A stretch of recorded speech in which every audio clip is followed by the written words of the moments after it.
ओम गणेशाय नमः. नवनाथ कथा 7 अध्याय 45. नागनाथाची जन्मकथा. पूर्वी सरस्वतीच्या उद्देशाने ब्रह्मादेवाचे वीर्यपतन झाले असता ते एका सर्पिणीच्या मस्तकावर येऊन पडले. ते तिने भक्षण करून आपल्या पोटात साठवून ठेवले. मग दिवसेंदिवस गर्भ वाढत चालला. ही गोष्ट अस्तिक ऋषीच्या लक्षात आली. 9 नारायणापैकी एक जण पोटी येईल व त्यास लोक नागनाथ म्हणतील हेही तो समजला. मग अस्तिक मुनीने त्या सर्पिणीला जवळ बोलावून सांगितले की तू या गोष्टीबद्दल काही चिंता करू नको. तुझ्या पोटी ऐरहोत्र नारायण जन्मास येणार आहेत. परंतु तुला सांगायचे कारण असे की पुढे तुझ्यावर मोठा कठीण प्रसंग गुजरणार आहे. सध्या जन्मेजय राजाने सर्पमात्र आरंभले असून मोठमोठ्या ऋषीच्या साहाय्याने समिधाच्या ऐवजी सर्पाची योजना करून त्यांची यज्ञकुंडात आहुती देत आहे. म्हणून ही गोष्ट मी तुला सांगून ठेवली. यास्तव आता तू कुठेतरी लपून राहा. याप्रमाणे अस्तिक मुनीने जेव्हा तिला भय घातले तेव्हा तिने आपणास राहावयास निर्भय स्थळ कोणते म्हणून त्यास विचारले. तेव्हा जवळच एक वडाचे झाड होते. त्याच्या पोखरामध्ये लपून राहावं यास अस्तिक ऋषीने तिला सांगितले. मग ती सर्पिण त्या वडाच्या पोखरात लपून राहिली व अस्तिकाने अचळ वज्रप्रयोगाने ते झाड सिंचन करून ठेवले व आपण हस्तिनापुरास गेले. नंतर अस्तिक मुनीने जन्मेजय राजाच्या यज्ञमंडपात जाऊन सर्व ऋषींची भेट घेऊन त्यांना हा गुप्त वृत्तांत कळवला आणि म्हटले, ब्रह्मावीर्य सर्पणीच्या उदरात असून पुढे तो पुरुष वटसिद्ध नागनाथ या नावाने प्रकट होईल. 9 नारायणापैकी ऐरहोत्र नारायणाचाच हा अवतार घेणार आहे. त्यास मारू नये. ते सर्व ऋषींनी कबूल केल्यानंतर पुढे सर्पसत्र समाप्त झाले. इकडे सर्पिणीचे 9 मास पूर्ण झाले. मग ती पद्मिनी नावाची सर्पिण प्रसूत होऊन तिने एक अंडे घातले. ते वडाच्या पोकळीत बहु दिवसे पळत राहिले. त्यात ऐरहोत्र नारायणाने संचार केला. पुढे त्याचा देह मोठा झाल्यावर अंड फुटून मूल दिसू लागले. पुढे ते मूल रडू लागले, पण त्याचे रक्षण करण्यात तेथे कोणी नव्हते. त्यावेळी कोशधर्म या नावाचा एक अथर्ववेदी गौड ब्राह्मण वेदशास्त्रात निपुण होता. परंतु तो फार गरीब असल्याने त्याच्या संसाराचे हाल होते. दारिद्र्यामुळे तो उदास होऊन गेला होता. गरिबी पाठीस लागल्यामुळे पत्रावळी करता तो वडाची पाने आणावयास जात असे. एके दिवशी तो त्या झाडाजवळ गेला असता तेथे मुलाच्या रडण्याचा आवाज त्याच्या कानी पडला. तो ऐकून कोण रडते हा शोध करण्यासाठी तो आसपास पाहू लागला. परंतु त्यास कोणीही न दिसल्यामुळे तो संशयात पडला. तरी पण हा मुलाचा शब्द अशी त्याची खात्री झाली. मग त्यास देवाने सांगितले की कोशधर्म या वडाच्या झाडात पोकळीत बालक रडत आहे. त्यास स्पर्श झाला की त्याचा काळीमा जाऊन सुवर्ण होते. हा मुलगा तुझ्या घरी आला की तुझे दारिद्र्य नाश पावेल. हा देवानी एक बाण सोडला. त्या सरशी ते झाड मोडून पडले. झाड पडताच आतील वर्षाव केला.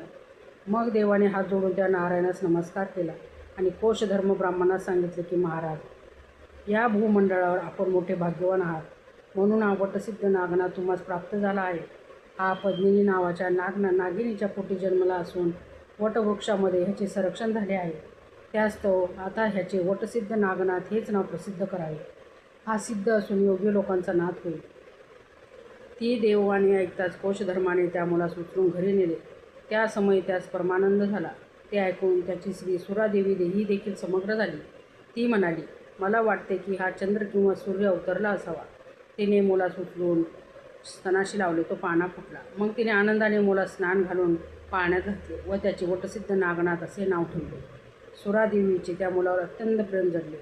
तो मुलगा मोठा झाल्यावर कोशधर्माने 7व्या वर्षी त्याचे यथाविधी मौजीवंदन केले. एके दिवशी 2 प्रहरी वटसिद्ध नागनाथ भगीरथीच्या तीरी काशी विश्वेश्वराच्या समोर काही मुले जमून खेळू लागला. त्या संधीत दत्तात्रेयाची स्वारी तेथे गेली व मुलांचा खेळ पाहू लागली. तेथे मुलांच्या पंक्ती बसून त्यास वटसिद्ध नागनाथ लटकेच अन्न वाढवत होता. मुले पुरे म्हणत होती, हा घ्या घास म्हणून आग्रह करून वाढवत होता. असा मुलांचा चाललेला लटका खेळ दत्तात्रेयांनी पाहिला. तेव्हा त्यास आश्चर्य वाटले. लटक्याचं अन्नाने पोट भरले म्हणून मुले म्हणत. हे ऐकून त्यास हसू आले. नंतर बाळरूप धारण दत्तात्रेयाने त्या मुलास संचार केला व अंगणात उभा राहून तो म्हणाला, मी अतिथ आलो आहे. मला फार भूक लागली आहे. काही खावयास अन्न वाढा. हे ऐकून ती मुले त्याच्या पाठीस लागली व म्हणाली, तू रे कोण आमच्या मंडळीत खेळावयास आला आहेस? जातोस का मारू तुला? असे म्हणून काही मुले काठी उगारू लागली व काही मुले दगड मारावयास धावली.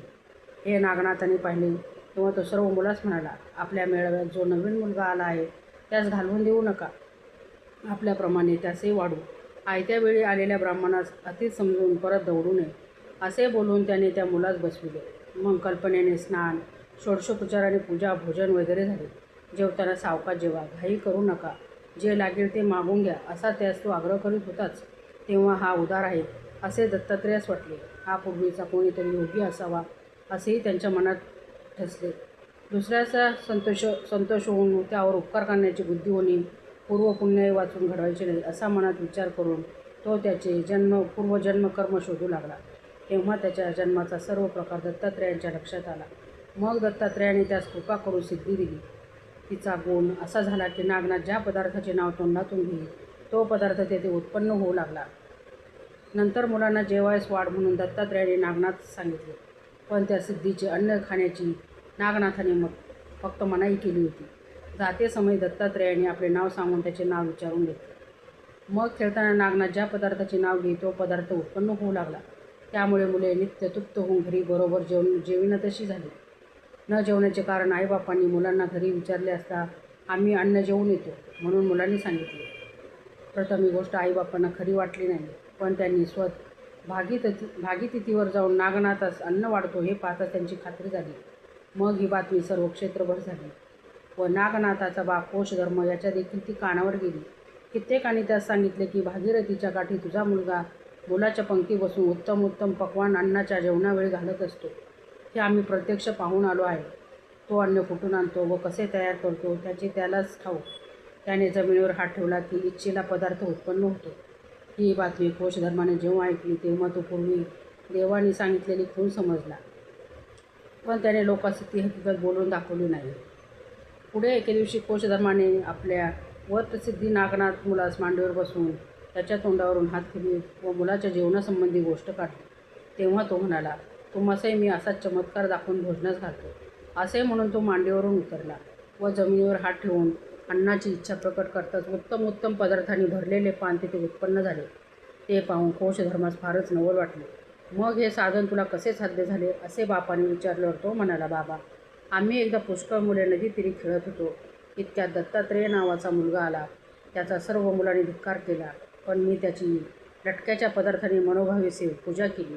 तेव्हा त्याने माझ्या मस्तकावर हात ठेवून कानात काही मंत्र सांगितला व अन्न वाढवायला लावले. त्या दिवसापासून माझ्या हातून पाहिजे तो पदार्थ निर्माण होतो. हे ऐकून बापास परमानंद झाला. मग तो त्या दिवसापासून मुलाकडून आतिथ्य भाग्यतांची पूजा करून त्यास भोजन घालून पाठवू लागला. त्याने दत्तात्रयास आनंद झाला.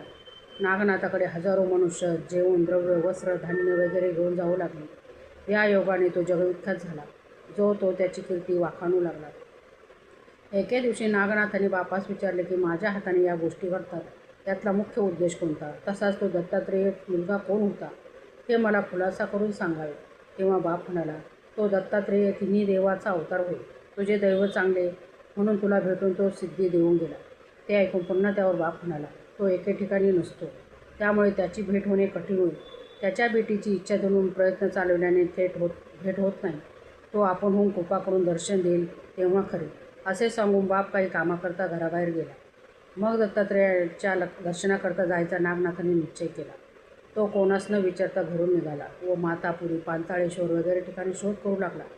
परंतु तेथे पत्ता न लागल्यामुळे कोल्हापुरास गेला व तेथील लोकांजवळ तो दत्ताविषयी चौकशी करू लागला. तेव्हा लोक त्यास समजून हसले की दत्तात्रेय येथे येतो पण कोणास दिसत नाही, कोणत्या तरी रूपाने येऊन भिक्षा मागून जातो असे त्यांनी सांगितले. ते ऐकून दुसऱ्या क्षेत्रात त्यास भिक्षा मिळत नाही की काय असे नागनाथाने विचारले. या नाथाच्या प्रश्नावर लोकांनी उत्तर दिले की तो या कोल्हापुराशिवाय दुसऱ्या ठिकाणचे अन्न सेवन करत नाही. येथे अन्न न मिळाले तर तो उपवास करीत, पण अन्नासाठी दुसऱ्या गावी जाणार नाही.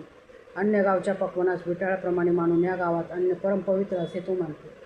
मग वटसिद्धी नागनाथाने विचार केला की गावात कोठेही स्वयंपाक होऊ न देता सर्वांस येथेच भोजनास बोलवावे, म्हणजे त्यास तिकडे कोठे अन्न मिळणार नाही व सहजच तो आपल्याकडे येईल.